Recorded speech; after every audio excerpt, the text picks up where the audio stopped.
Okay, children, we'll start with chapter 11, Force and Pressure. This chapter is the physics part of science. In class 7th, you have read that objects move, and you know it when objects move.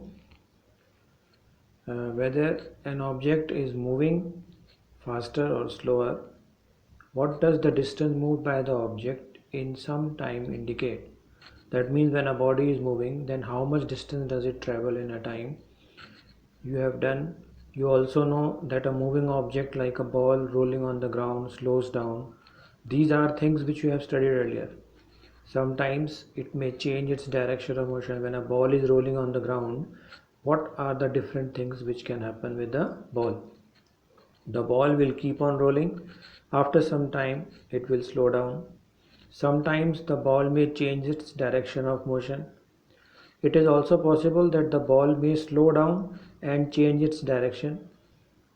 What makes the object slow down or go faster?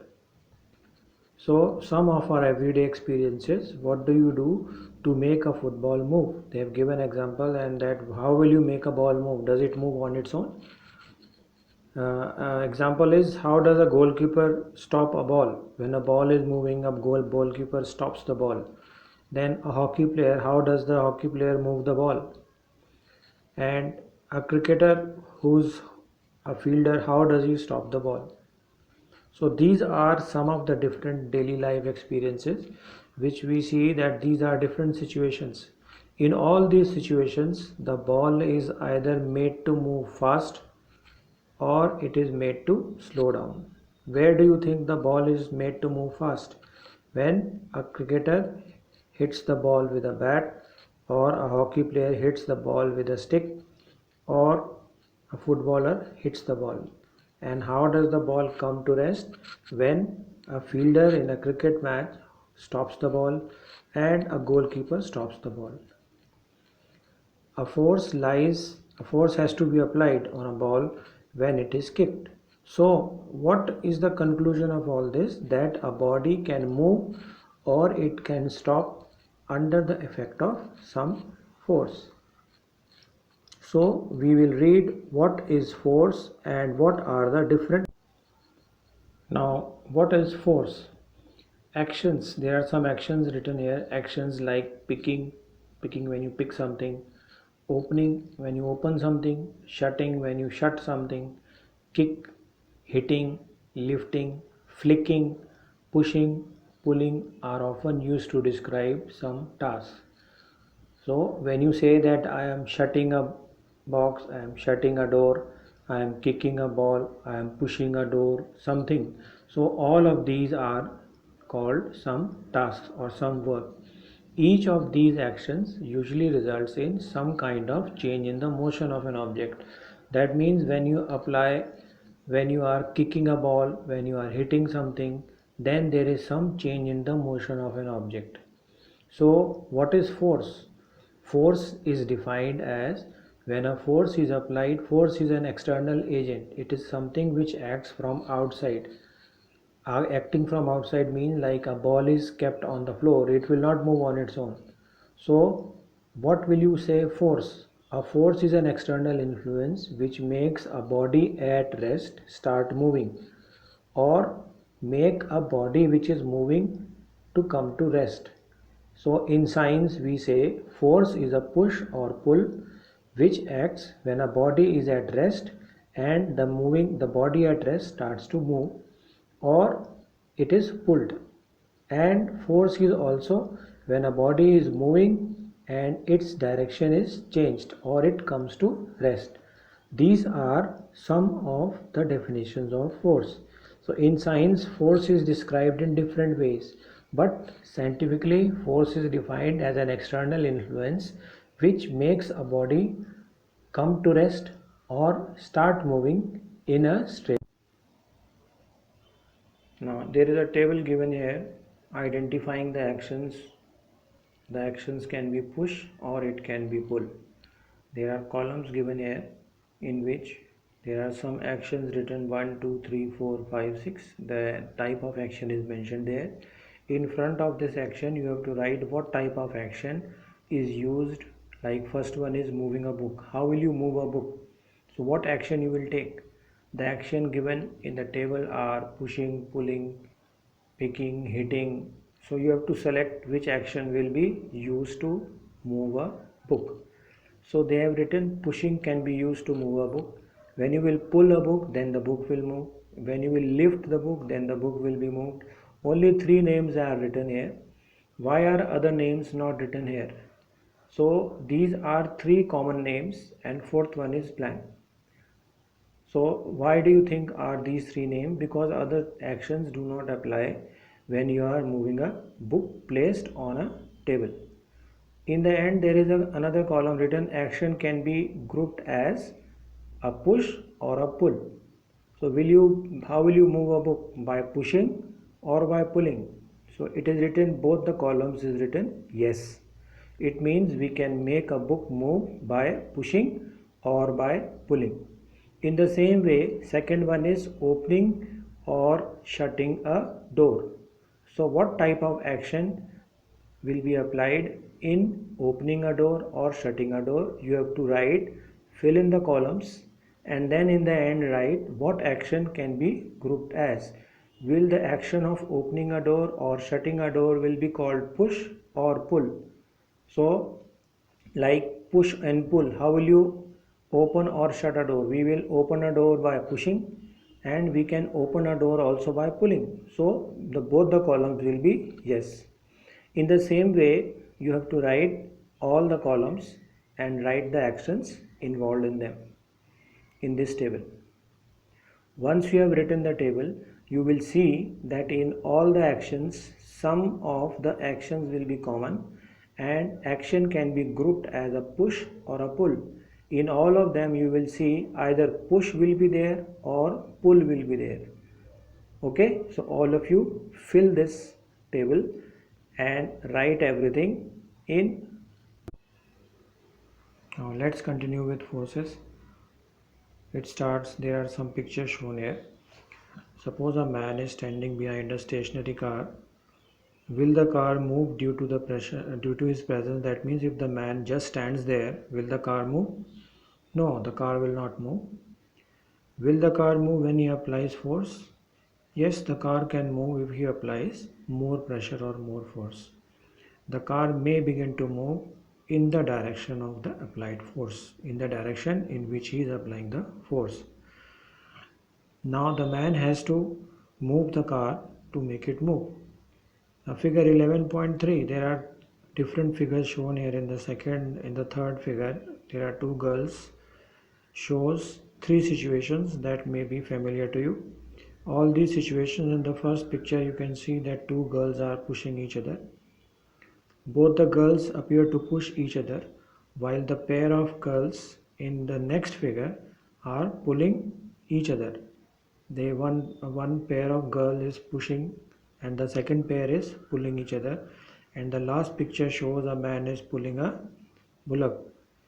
So these are some familiar situations. There is just example shown that in all these conditions the body is moving or something happens only when two bodies come in.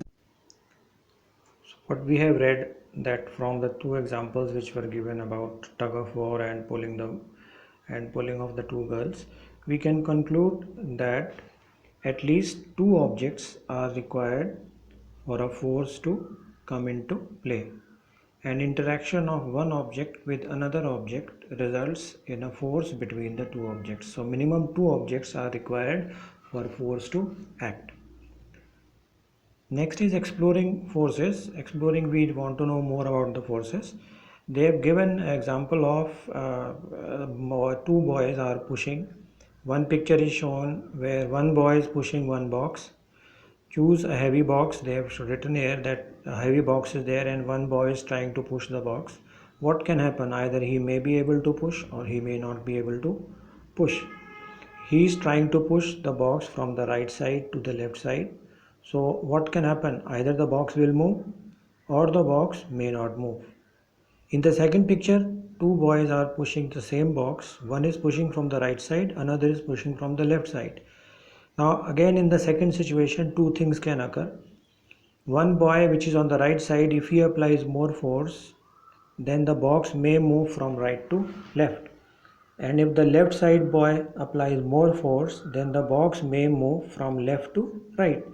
So this explains that the force moves in the direction, the body and the movement of force, the movement which takes place in a body depends in the direction of applying the force. If a force is applied in one direction, the body moves in the same direction.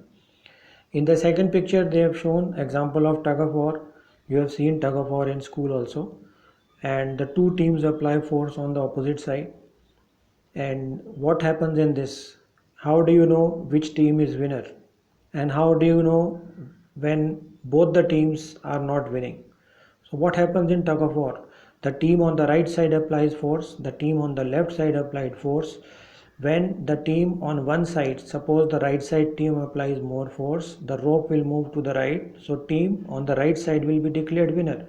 If the left side applied more force, the rope will move to the left and the left side team is declared winner. What happens if both the teams apply same amount of force? What will happen? The rope will not move. So what do you say if both the teams keep on applying the same force? Then we will say that both the teams are having a tie.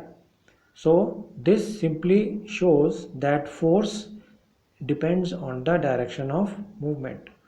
So here in this we are exploring about the force, that force decides the direction of the two examples of tug of war and the box. What do these examples suggest? The forces applied on an object in the same direction add to one another.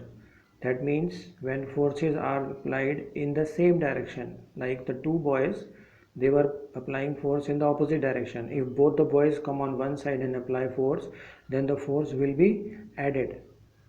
So if the two forces act in the same direction, then the total forces which act on a body are added. If the two forces act in the opposite direction in the object, then the force acting is difference. Difference means subtracted. Like the two forces which were acting in the example of the box, one boy was pushing from one side, another was pushing on the other side. The box will move depending upon which boy applies more force. So we will subtract the force applied by a body, by a person who is applying more force, and subtract the force which is applied lesser. So these are two situations. The forces are added when the force is acting, two or more forces are added when they are acting in the same direction, and two or more forces are subtracted when they are acting in the opposite direction.